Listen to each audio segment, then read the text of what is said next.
प्यारे बच्चों, नवांकुर डिजी लेसन्स में आपका फिर स्वागत है। आज हम कक्षा 5 हिंदी में पाठ 7 दशहरा नामक पाठ को पढ़कर समझेंगे। तो आइए बच्चों, अब हम पढ़ते हैं पाठ 7 दशहरा। मैदान के चारों ओर रंग बिरंगी झंडियाँ बंधी थीं। दर्शकों की भीड़ लगी थी। बीच मैदान में घुड़सवार दौड़ दौड़कर अपनी घुड़सवारी की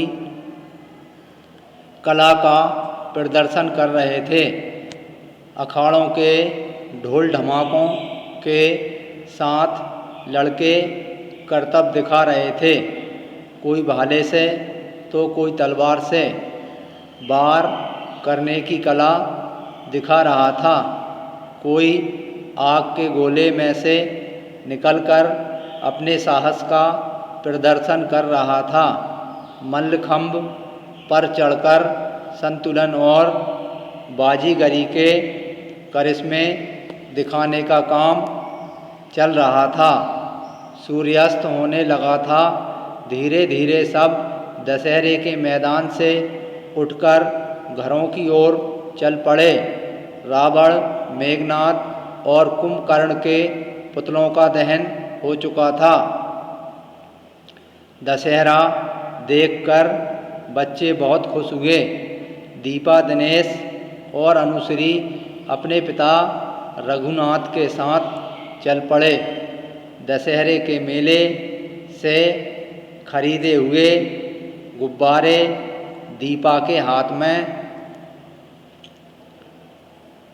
मुकुट दिनेश के सिर पर और धनुष बाण अनुश्री के हाथ में थे। बातें करते करते सभी घर आ गए और आकर टीवी के सामने बैठ गए। दिनेश दीपा को अलग करते हुए पिताजी के पास पहुंचा और बोला, पिताजी, क्या दशहरा सभी स्थानों पर इसी प्रकार मनाया जाता है?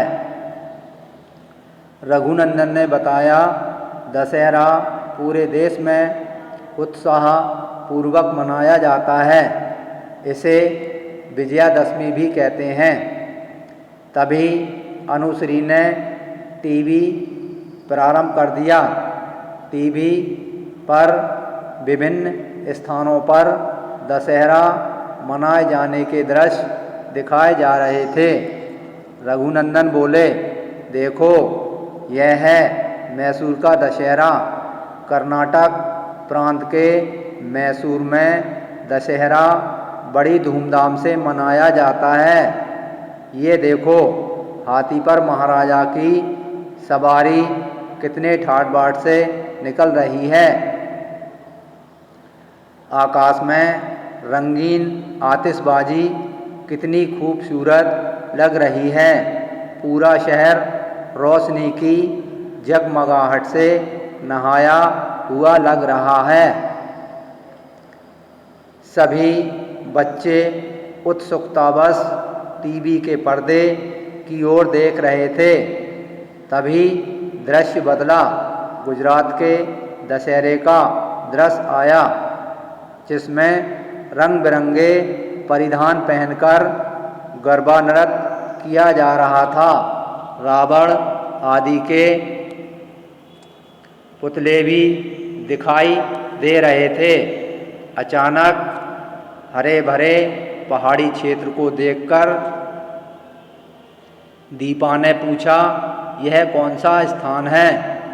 रघुनाथ ने बताया, यह हिमाचल प्रदेश के कुल्लू का दशहरा है। पारंपरिक परिधानों से सजे लोक नृत्य कितने अच्छे लग रहे हैं। यहाँ के मनोरम दृश्य और अधिक आकर्षण पैदा कर रहे हैं। क्रमशः महाराष्ट्र, कोटा राजस्थान और जबलपुर मध्य प्रदेश के दशहरे के दर्शनीय दृश्य भी टीवी पर दिखाए गए। रावण मेघनाद के पुतलों का दहन देखकर अनुश्री बीच में बोल पड़ी, ये रावण और मेघनाद कौन थे? इनके पुतलों का दहन क्यों किया जाता है?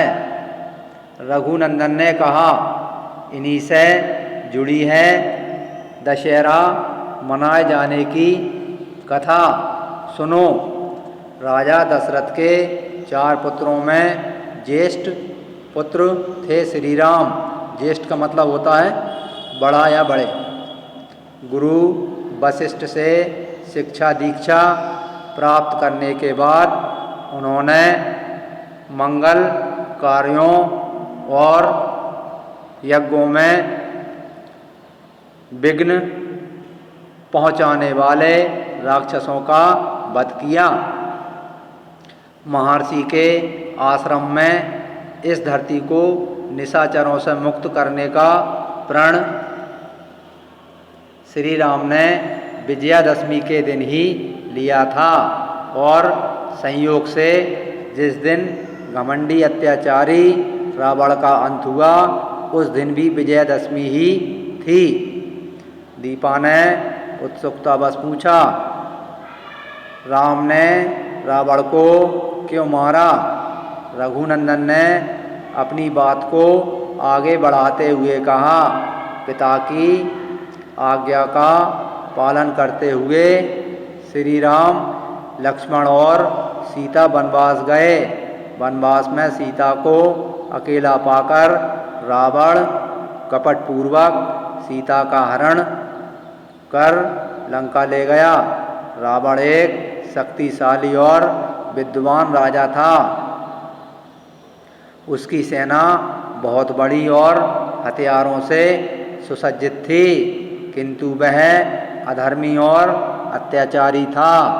इसलिए श्री राम ने सुग्रीव और वानरों की सहायता से सेना बनाई और उचित मार्गदर्शन, रणनीति और पराक्रम से लंका पर आक्रमण कर दिया। अंत में घमंडी और अन्यायी रावण का अंत हो गया। पूरे युद्ध में श्री राम ने धर्मनीति की मर्यादा को नहीं लांघा, इसलिए उन्हें मर्यादा पुरुषोत्तम भी कहा जाता है। युद्ध के बाद श्री राम सीता को वापस ले आए। इस युद्ध में रावण का भाई कुंभकर्ण और पुत्र मेघनाद भी रावण का साथ देने के कारण मारे गए। आज भी हर वर्ष दशहरे पर इनके पुतले जलाए जाते हैं ताकि लोग अत्याचार और अधर्म के रास्ते पर चलने से डरें। बहुत पहले इन राक्षसों के प्रतिरूप मिट्टी से बनाए जाते थे, फिर उन पर प्रहार कर नष्ट किया जाता था। अनुश्री ने पूछा, विजयादशमी पर शक्ति की पूजा क्यों की जाती है? रघुनंदन ने कहा, इसी पुण्यतिथि पर माँ भगवती ने महिषासुर के आसुरी आतंक को समाप्त कर उसे नष्ट कर दिया था। एक अन्य कथा के आधार पर माँ जगदम्बा ने अपनी शक्तियों के साथ नवरात्रि के 9 दिनों तक शुंभ निशुंभ राक्षस और आसुरी सेना से युद्ध किया। युद्ध में विजय कुंवर मास शुक्ल पक्ष की दशमी को प्राप्त हुई थी। इसलिए शक्ति की पूजा के साथ दशहरा मनाया जाता है। दिनेश अचानक बीच में बोला, तब तो हमारे जीवन में दशहरे का महत्व और बढ़ जाता है। रघुनंदन ने बताया, हाँ क्यों नहीं, आज के दशहरे में, आज के संदर्भ में दशहरे का महत्व और भी बढ़ जाता है। इन कथाओं से समस्याओं और अत्याचार से लड़ने की प्रेरणा भी मिलती है। हमारे क्रांतिकारियों ने तो इस महान पर्व से प्रेरणा लेकर परतंत्रता के राक्षस को समाप्त करने की ठानी थी। क्रांतिकारी वीर राम प्रसाद बिस्मिल ने कहा था कि विजयादशमी साहस और संकल्प का महापर्व है, परंतु इस ऊर्जा का प्रयोग जातिवाद,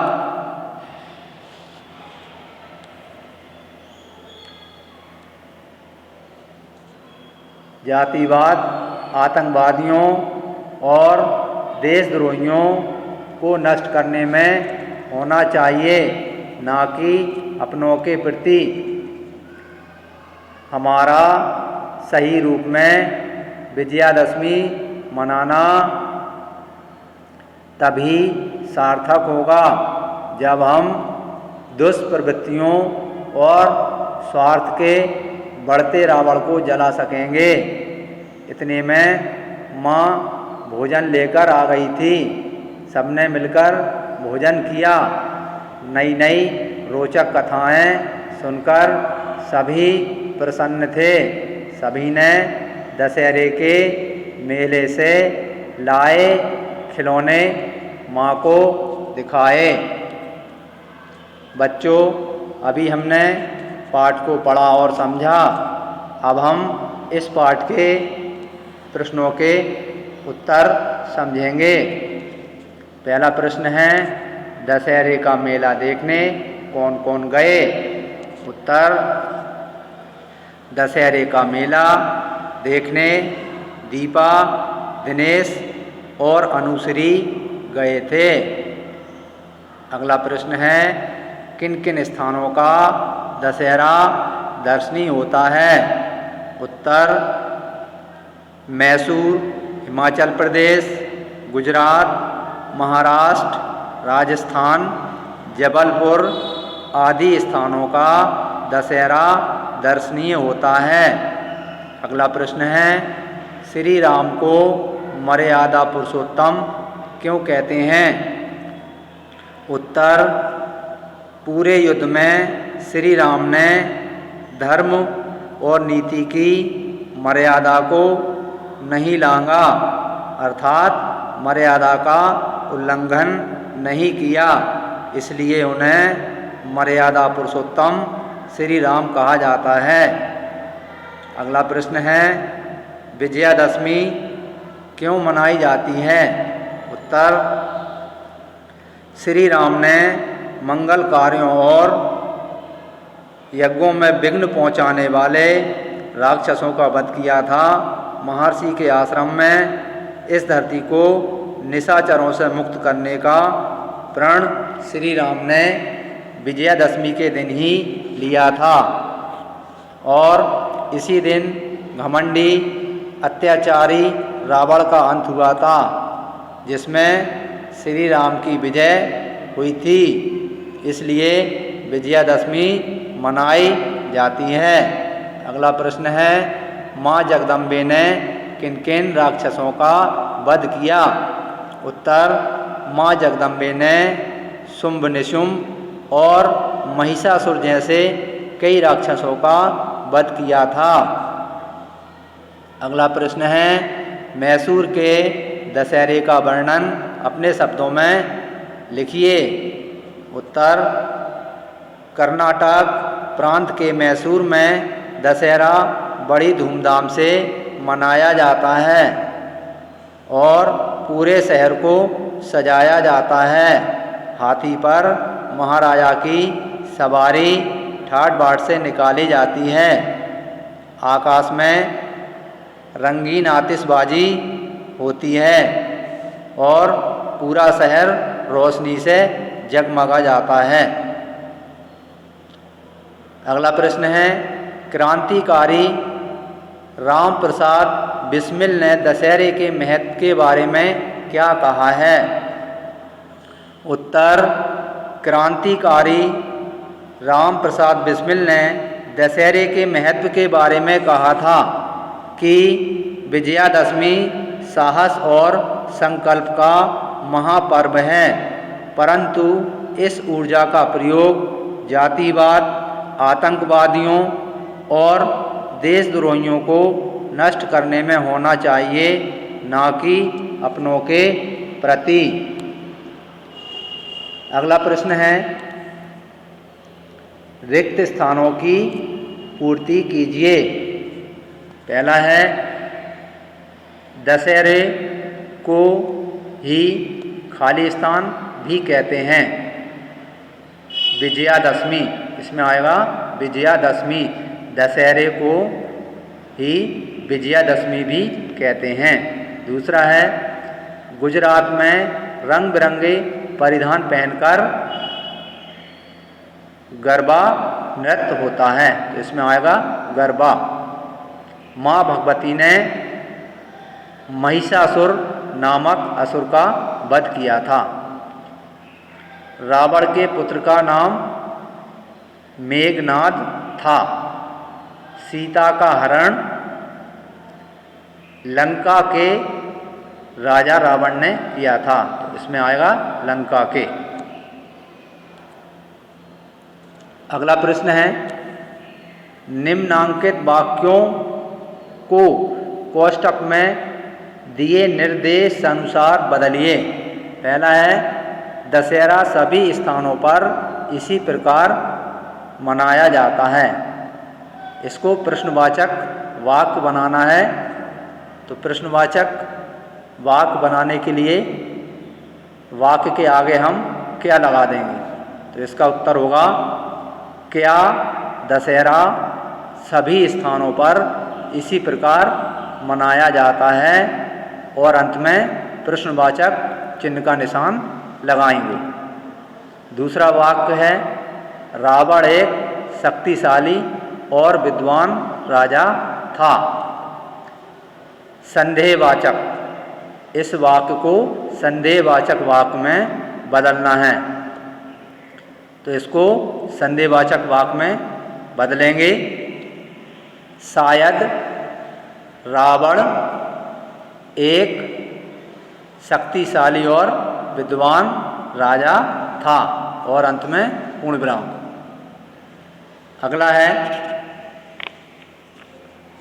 नीचे दिए गए शब्दों में से अनुस्वार वाले शब्द छांटकर अलग लिखिए। तो इन शब्दों में से अनुस्वार वाले शब्द छांटकर अलग लिखेंगे।